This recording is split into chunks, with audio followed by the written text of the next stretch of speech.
হাঁসের মাংস রান্নাটা অনেকেই ঝামেলার মনে করে থাকেন। আজকে হাতে মেখে একদম সহজভাবে হাঁসের মাংস রান্না করব।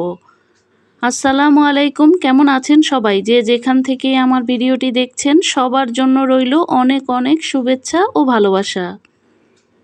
তৈরি করার জন্য আমি এখানে 1 কেজি পরিমাণ হাঁসের মাংস নিয়েছি।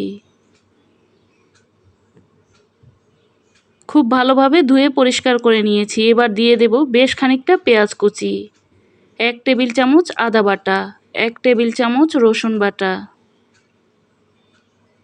1 চা চামচ লবণ, 1 চা চামচ হলুদের গুঁড়া, 1 চা চামচ জিরার গুঁড়া, 1 চা চামচ ধনিয়ার গুঁড়া, 1.5 চা চামচ লাল মরিচের গুঁড়া। আমি আজকে একটু ঝাল ঝাল করে রান্না করব, তবে আপনারা আপনাদের পছন্দ অনুযায়ী মরিচটা নেবেন।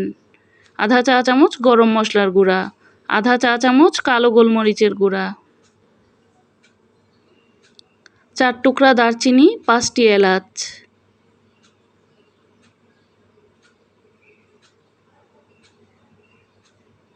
তেল দিয়ে দেব 4-5 টেবিল চামচের মতো।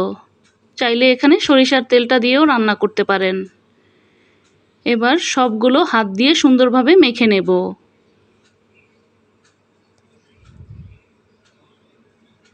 চুলায় একটি প্যান বসিয়ে এবার এই মেখে নেওয়া হাঁসের মাংসগুলোকে দিয়ে দিয়েছি। এবার চুলার আঁচটাকে মাঝারি হিটে করে রান্না করে নেব। ঢাকনা দিয়ে ঢেকে দেব, এতে করে মাংসের গা থেকে পানিটা বের হয়ে আসবে। মাংসের গা থেকে কিন্তু অনেকটাই পানি বের হয়ে এসেছে। এবার এই মাংসের পানিটা দিয়েই মাংসগুলোকে ভালোভাবে কষিয়ে নেব।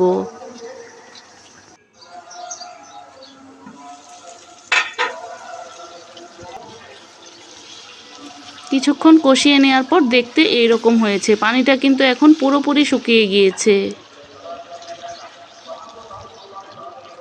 এবার আমি ফুটানো পানি দিয়ে দেব, এতে করে মাংসটা কিন্তু খুব সহজেই সিদ্ধ হয়ে যাবে, সময়ও কিন্তু কম লাগবে। পানিটা যার যার পরিমাপ অনুযায়ী নেবেন। আমি আজকে একটু গা মাখা করেই রান্না করব, এজন্য পানিটা কম করেই দিয়েছি।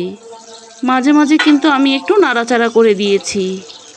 এবার নামানোর কিছুক্ষণ আগে 5-6টি আস্ত কাঁচামরিচ দিয়ে দিয়েছি, আর আধা চা চামচ ভাজা জিরার গুঁড়া। এতে করে কিন্তু ফ্লেভারটা ভালো আসে।